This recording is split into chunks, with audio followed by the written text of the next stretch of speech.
Why does the Free Library have rare books? Every day we get visitors, some who've lived in Philadelphia their entire lives, who say, I had no idea this was here. And they have a point. Rare book departments in public libraries are themselves a little rare. They are the exception rather than the rule, and their curators are occasionally called upon to explain the existence of such departments. A library could choose to put these books in the general collections and not put any special place for or considerations for their use. They could lock them away and never let them see the light of day. They could choose to sell or trade these rarities and use the income to buy modern books or perhaps other commodities. Another course of action is to create a special place in the library and treat them as precious volumes and an asset to the library. Give them the physical care they require and put them in the charge of people who have some background in rare books and special collections. This has been the practice of some public libraries, including ours. So I would like to show you some of the amazing things that we have in our collections that have inspired generations and continue to inspire people and will inspire people in the future. So this first object is called the Wagoner of the South Sea. It's by William Hack. And in 1681, a group of English buccaneers led by Captain Bartholomew Sharp attacked a Spanish vessel called the El Santo Rosario. And they stole a number of strategic charts that showed the coastlines of South America. And these were actually valuable Spanish state secrets. And in fact, at the time, England and Spain were at peace. So this was viewed as an act of piracy. And you can see that this is how the shorelines would be viewed from a ship, perhaps. Here's another view. The whole book is filled with these. So Bartholomew Sharp decided he needed to ingratiate himself to the King of England. And he had these charts copied at great expense and made for King Charles II of England. And this is, in fact, Charles II's own copy. Here are his arms on the cover of the book, and that's the book we have in our collection. So it is, in fact, King Charles II's pirate book. This is Grip. He is probably the most famous thing we have in the rare book department. People come in to see him every day. And he was Charles Dickens' pet raven. And when the bird died, Dickens had him stuffed, and he actually designed the enclosure. You see Grip in there. And he was used as a character study for the novel Barnaby Rudge. When the book was published in the United States, Edgar Allan Poe wrote a review of it, and he felt that the raven could have played a larger role. This is true. And when Dickens first visited the United States in 1842, he met with Poe, and that was here in Philadelphia. Poe was living here then. And Poe came to visit him twice. He brought with him his review of Barnaby Rudge, as well as some poetry he had written. And he may actually have seen a miniature of this bird with the Dickens children that had been born up to that time, because you know Dickens had many children, but he had several born at that time. And several years later, in 1845, Poe wrote the poem The Raven, which he is most famous for, which we all know, of course.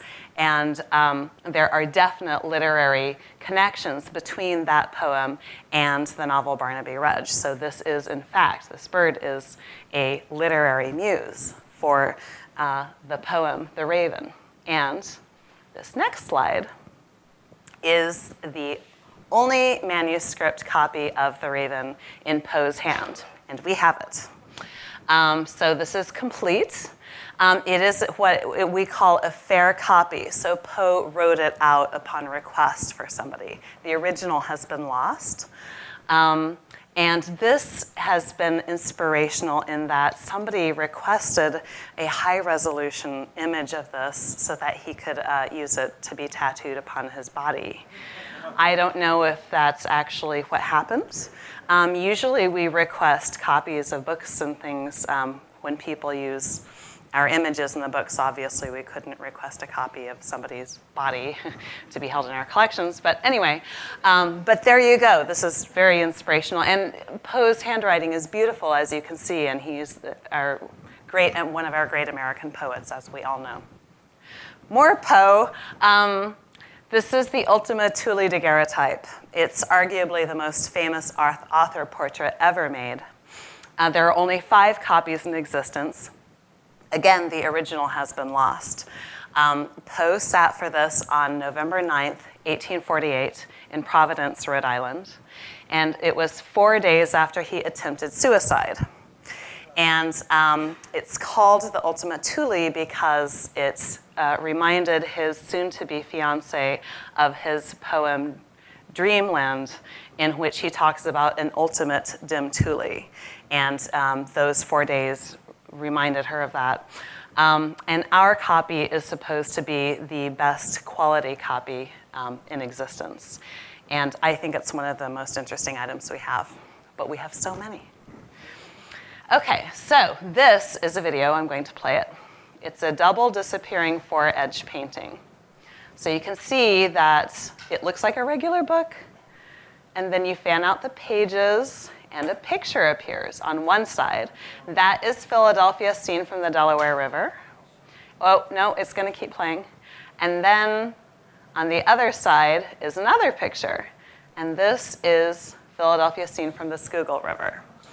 So the technology of this is that, if you take, say, a phone book or something and you fan out the pages and you just take a pen and you swipe it along those pages while it's fanned out and then you close it again, you can't see where you've marked the pen. See, it just hits a tiny tactile point on the pages. And that's how this technology of disappearing four-edge paintings works. And aren't they exciting? Aren't they fun? Okay. This is a Masoretic Bible. It was made in Lisbon in 1496. That is the year before the Jews were expelled from Portugal. And it has these gorgeous carpet pages.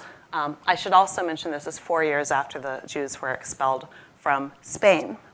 It has these gorgeous carpet pages, but also this micrographic writing. So you'll notice that there are these decorations around the sides of the pages. What those are actually tiny, tiny, tiny micrographic Hebrew script writing out those decorations. But that tradition goes back to the 9th century. And the decoration style of that book has traces back to Bible decoration of Italy from the 13th century. And it's one of our absolutely glorious books. This is the Louis Psalter.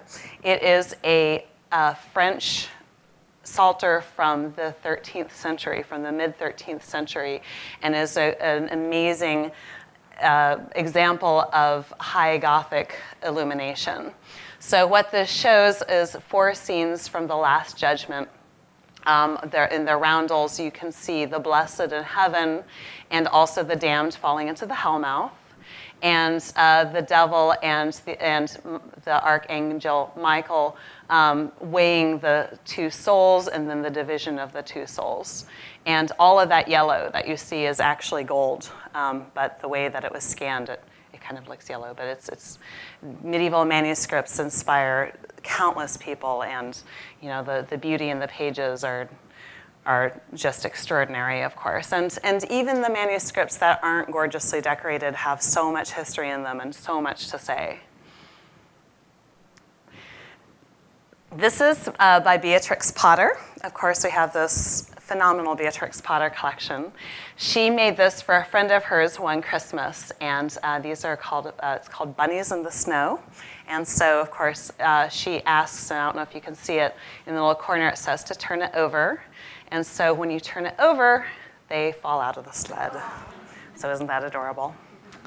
So I just want to say, of course, we know how many treasures we have in our collections. Sometimes scholars don't always know what we have, and they need to be uncovered, they need to be discovered. Recently, some literary scholars discovered some things that they had no idea we had, and they're about to rock their world with us. I can't tell you what it is.